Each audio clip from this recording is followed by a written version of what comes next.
Buenas tardes. Voy a hablar un poquito sobre lo que es el tratamiento con hierro intravenoso y cuál es la razón. Vamos a ver, lo primero de todo quizá es explicar entre los tratamientos que tenemos para el síndrome de piernas inquietas. Son tratamientos que, bueno, es un fármaco, el fármaco es administrado o es ingerido o expuesto sobre la piel, y ese fármaco entra en la circulación. Son tratamientos que tienen todos una cosa, un elemento en común. En la medida en la que están circulando en sangre, en unas condiciones suficientes, van a ser efectivos. Es decir, el tratamiento alivia los síntomas mientras está circulando en sangre. Esto, según el fármaco, dura unas horas o más o menos, y en algún momento esto va a disminuir, va a desaparecer. Con lo cual el efecto también desaparece. Y normalmente lo que hacemos es volver a tomarlo. Bien, estos son los tratamientos sintomáticos, que son a los que estamos acostumbrados, los que se compran en la farmacia, los que nos prescribe el médico. Lo que hacen es aliviar el síntoma, pero no actúan sobre la causa de la enfermedad. No actúan sobre la enfermedad misma. Bueno, dicho esto, vamos a pasar a otro tipo de tratamientos que sí intentan actuar sobre la causa de la enfermedad. Y el hierro intravenoso es uno de ellos. En el síndrome de piernas inquietas, uno de los elementos comunes a la investigación es que los depósitos cerebrales de hierro, que son diferentes de lo que nosotros medimos en sangre, los depósitos cerebrales de hierro están disminuidos. ¿Cuánto importante son los depósitos cerebrales de hierro para la enfermedad? Pues son centrales. Si no son la causa, sí son algo muy cercano a la causa de la enfermedad. Y ahí ya podemos dividirnos. Hay algunos que no son el factor último. El factor último puede ser de tipo genético. Ahí ya puede haber más discusión. Pero sí son un factor necesario para la aparición de la enfermedad. Nosotros normalmente cuando el médico sí nos mide el hierro, pero vamos a suponer que sí lo hace, lo que estamos midiendo es la ferritina o los valores de hierro en sangre. Y en base a eso el médico nos dice, señora, su hierro está bien, el hierro lo tiene bien. Bueno, lo está midiendo en el sitio incorrecto. No quiero decir que no sea importante medir el hierro en sangre, pero no es la última razón, no es el sitio exacto en el que hay que medirlo. Tendríamos que poder medirlo en el cerebro. Esto va a ser mucho más decisivo para poder determinar la causa de la enfermedad. En el cerebro, ¿cómo podemos medir el hierro cerebral? Bueno, hasta ahora no teníamos ninguna manera. Se puede, en investigación, bueno, pues con un tipo de resonancia magnética muy, 7 Tesla, que en España no tenemos ninguna, solo centros de investigación muy, muy avanzada y para fines de investigación pueden utilizarla. Con esto podríamos medirlo, desde luego no con la resonancia magnética craneal que utilizamos aquí en España, que suele ser de 2 y en algunos casos de 3 Tesla. O sea, no está al alcance del médico, no está al alcance del paciente, ese tipo de resonancia magnética. Sin embargo, existe una técnica que se basa en ecografía, que es una técnica, por otro lado, inocua, no tiene ningún tipo no genera ningún tipo de daño, ni radiación, ni nada parecido, con la cual en un proceso que puede durar entre 10 y 20 minutos máximo, podemos simplemente es un sensor. El ecógrafo es el equipo que utilizamos pues, para saber si en un embarazo es niño o niña. Bueno, esto mismo se puede utilizar para el cerebro y es la ecografía transcraneal. y lo que hacemos con un sensor es intentar mandar una onda magnética una onda vibratoria, que lo que va a hacer va a ser determinar la densidad de las estructuras cerebrales que hay detrás del sitio que es habitualmente en la sien, desde el que ponemos el sensor. Y nos va a permitir ver las estructuras más densas, entre ellas una que se llama así neurológicamente, es la sustancia negra, que es el principal reservorio, el principal almacén de hierro en el cerebro. Y nos va a decir, en base a la densidad de esa estructura, en qué medida los depósitos cerebrales de hierro tienen el hierro que deben y no lo tienen. Bueno, esta técnica, que se hace muy fácilmente en la misma consulta, es relativamente barata. Es un equipo que tienen muchos neurólogos. Lo que no tienen es el entrenamiento para utilizarla para este fin. Se puede utilizar para saber, en un caso de piernas inquietas, en qué medida el hierro cerebral está normal o está bajo. ¿Qué pasa si vemos que los niveles de hierro, al final lo que hacemos es cuantificar y todo esto lo convertimos en un número? Ese número nos va a decir en qué medida los niveles de hierro cerebral están normales o están bajos. Les voy a decir directamente, en la inmensa mayoría de los pacientes de piernas inquietas, por no decir en todos, están bajos. Lo que tenemos que hacer es intentar aportar hierro al organismo para elevarlos. Y este es el principio del hierro intravenoso. ¿Por qué hierro intravenoso y por qué no hierro oral o hierro incluso dietético? Tomar lentejas y tomar comida más rica en hierro. Bueno, pues el hierro intravenoso, el problema del hierro dietético es que nunca va a ser suficiente como para ser absorbido en cantidad suficiente y que además llegue al cerebro en cantidad suficiente. Con lo cual, sí es un problema si tomamos una dieta vegetariana, pobre en hierro, etcétera. Ahí sí, porque vamos a agravar las piernas inquietas, pero no por tomar. Lo contrario no es cierto. No por tomar una dieta muy rica en hierro vamos a corregir el problema que es al final de almacenamiento de hierro cerebral. Lo mismo digo con el hierro oral. El hierro oral puede en algunos casos ser útil.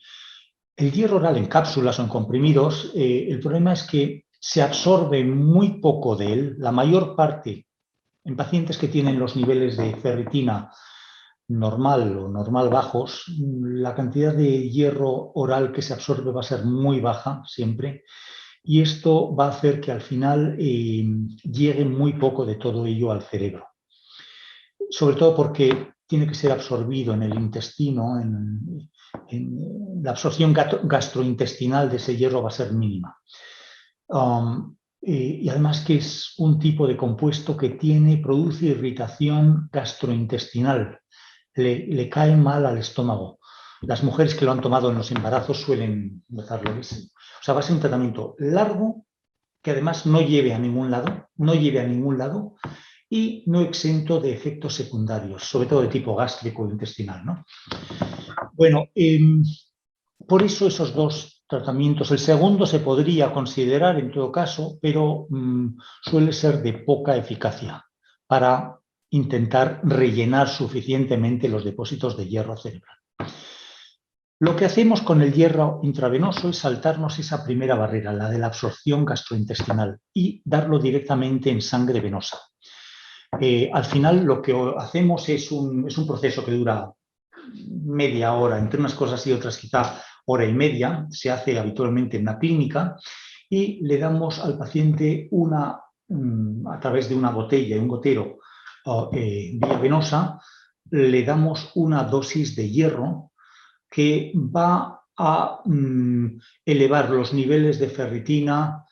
Pues si normalmente los pacientes los tienen, la mayor parte de ellos, en 35 microgramos por mililitro, 50, son pacientes que tienen supuestamente el hierro normal, lo tienen 35, 50, 60 como máximo. Bueno, los va a poner en 450. Van a elevarlos en buena medida. Y esa elevación del hierro circulante en sangre va a hacer que al final esto sea absorbido por el cerebro. Es un proceso que va a tardar fácilmente 3 meses. Fácilmente 3 meses. Inicialmente no va a ocurrir nada.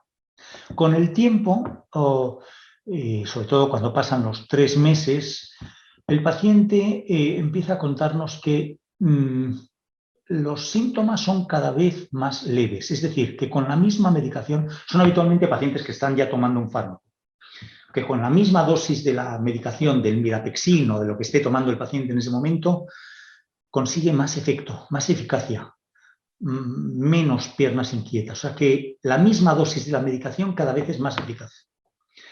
Lo cual abre paso a que nosotros podamos decir, bueno, vamos a bajar la dosis de la medicación.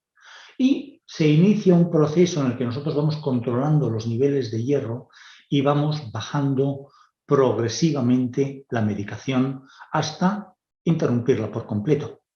Si no pudiéramos interrumpirla por completo, lo que sí va a ocurrir en la mayor parte de los casos es que vamos a poder reducirla sustancialmente o reducir su frecuencia.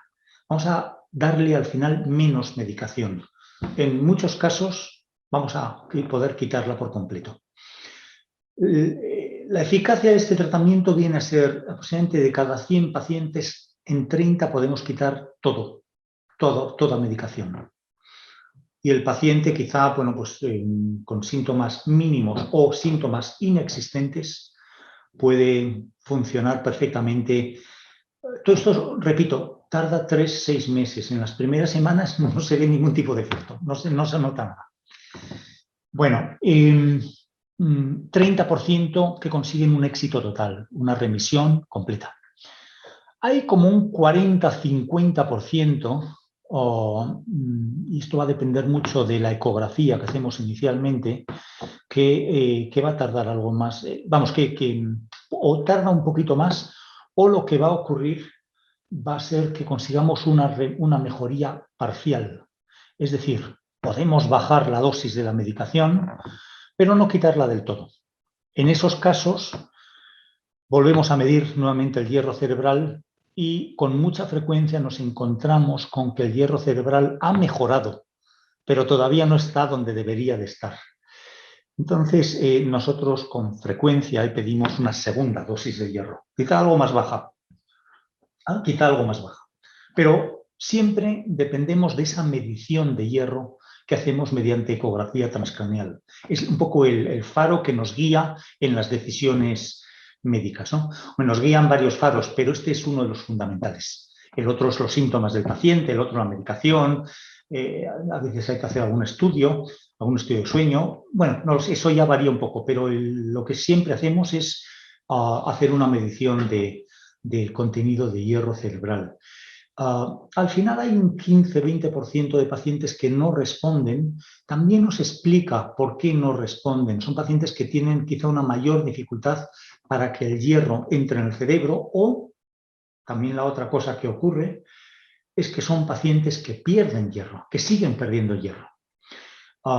Esto lo vemos, por ejemplo, bueno, las causas de pérdida de hierro son muchas. Desde causas gastrointestinales, típicamente divertículos intestinales, una causa muy común, hemorroides, operaciones que hayan tenido lugar en las que haya habido pérdidas de sangre. En las mujeres es muy típico las causas de tipo ginecológicas, hipermenstruación, todo lo que sean miomatosis uterina, este tipo de cuadros que van asociados a pérdidas, a sangrados importantes. Gente que dona sangre, por supuesto. También esto es lo primero que tenemos que quitar en los pacientes de piernas inquietas. Y a veces cuadros de malabsorción intestinal. Cuando vemos que no funciona, investigamos más otro tipo de cosas y al final damos con ella, y en la medida que esas causas sean solucionables, que muchas veces lo son, generalmente lo son, bueno, pues ahí podemos... esto es como una bañera que intentamos llenar, abrimos el grifo a tope, el grifo del baño, pero si el tapón no cierra bien, es que no vamos a conseguir llenarla. En algún momento, cuando vemos que no, que nos subimos del nivel de agua determinado, va a haber que revisar bien ese tapón.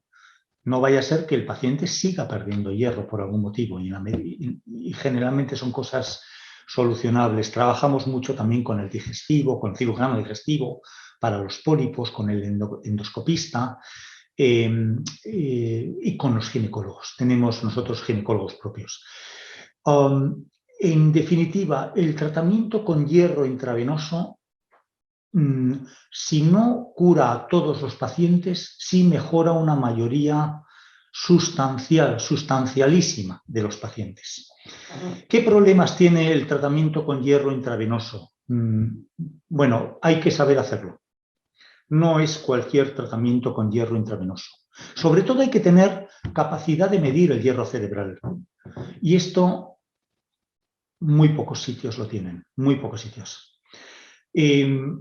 La administración del hierro tiene que hacerse conforme a un protocolo muy específico y sobre todo requiere que haya un equipo multidisciplinario.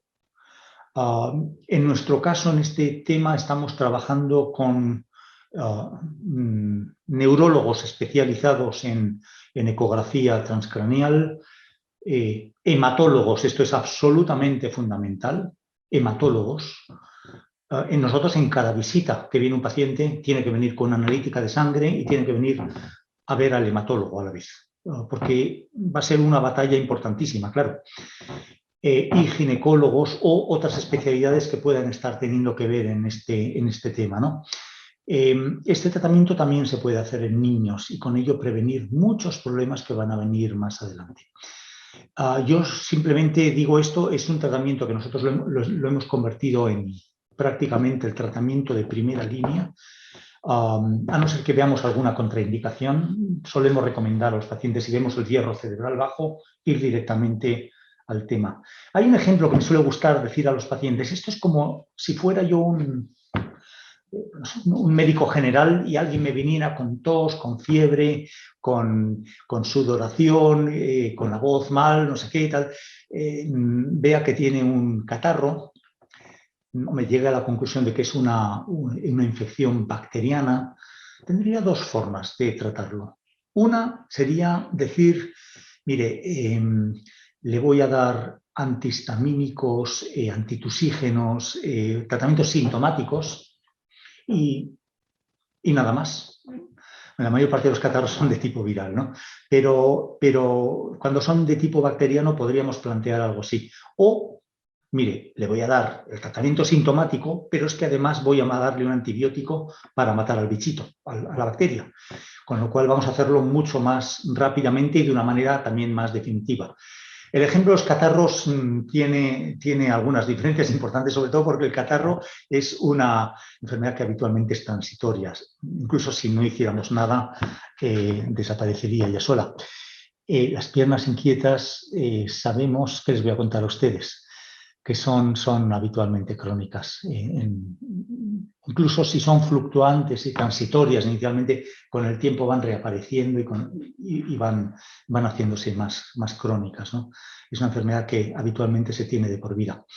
Bueno, esto era un poco lo que quería comentarles sobre este tratamiento. Sí, quizá un punto esencial, efectos secundarios del tratamiento. Bueno, hay dos temas que hay que tener en cuenta. El primer problema, vamos a ver, hay una serie de efectos secundarios, pues el pinchazo, el no sé qué, bueno, pero son tan menores que yo creo que no vale la pena ni comentarlos demasiado. Voy a hablar de los dos importantes. Uno de ellos es la sobrecarga de hierro. Dar demasiado hierro. Bueno, por eso hacemos las ecografías, por eso trabajamos con hematólogos. El mayor riesgo de sobrecarga de hierro ocurre cuando no somos conscientes de ello. Hablo desde el punto de vista del médico. Cuando no lo tenemos en mente. Nosotros estamos obsesivamente preocupados por evitar una sobrecarga y por eso cada vez que el paciente venga, esto va a ser un tratamiento de 1 año, año y medio, quizá 2 como máximo, en el que le vamos a pedir al paciente que venga cada 3 meses habitualmente. Y se van a dar 1 o 2 infusiones de hierro, depende. Pero cada vez que venga el paciente, lo digo por pacientes que vengan de fuera de Madrid, cada vez que venga el paciente va a ser necesario que nos envíe previamente una analítica con parámetros muy concretos. Mirando con detalle esa analítica se evita al 100%. Nosotros no hemos tenido nunca ningún caso de sobrecarga. Hay algunos pacientes que tienen tendencia a la hemocromatosis, pero eso también se puede saber si es un caso de esos o no mediante otra analítica sanguínea. El otro problema que puede ocurrir es que se haga, que haya una reacción alérgica durante la administración del hierro. Esa reacción alérgica, con los compuestos actuales, con el que nosotros utilizamos en concreto, se producen 1 de cada 250.000 infusiones. Es decir, el ejemplo que utilizo, para que se entienda. Si se lo diéramos a todo Madrid, a todo habitante de Madrid, tendríamos 12 casos. Se ve por una bajada de tensión, es una reacción alérgica, se llama anafilaxis, es la palabra. ¿Qué pasa si yo soy uno de los 12 casos? Que sería la pregunta que me haría alguien, ¿no? Por supuesto. El personal está absolutamente entrenado y es que va a estar el hematólogo, en nuestro caso es la hematóloga, cerca. A la menor sospecha, lo que va a hacer es meter en la botella una ampolla de cortisona. Con este medicamento paramos en seco la reacción alérgica. Sobre la marcha ya tenemos la vía abierta, pues metemos directamente en la vía venosa una ampolla de cortisona ante la menor duda, con lo cual las posibilidades de que ocurran se convierten en inexistentes. Nosotros no hemos tenido nunca ningún problema, ni de sobrecarga, porque lo vigilamos mucho, evitamos que se llegue ahí, ni de anafilaxis. Con lo cual, y de hecho hemos publicado datos, hemos publicado ya mucho de lo que estoy contando ahora, y son datos que muestran en qué medida es seguro este tipo de tratamiento. O sea, tenemos junto a los fármacos, que son tratamientos sintomáticos, para pasar mejor esta noche, por ejemplo, viene a ser un poco esta la idea, tendríamos también la opción de intentar modificar el curso de la enfermedad, disminuir la severidad de la enfermedad, para que necesitemos menos fármacos o que incluso no necesitemos ningún tipo de fármaco, que también es posible. Bueno, dicho esto, cualquier cosa, nosotros trabajamos con AESPI y cualquier cosa ya diríjanse a la Asociación de Pacientes o directamente a nosotros si nos tienen localizados. Somos el Instituto del Sueño en Madrid y yo soy el doctor Diego García Borriguero. Encantados.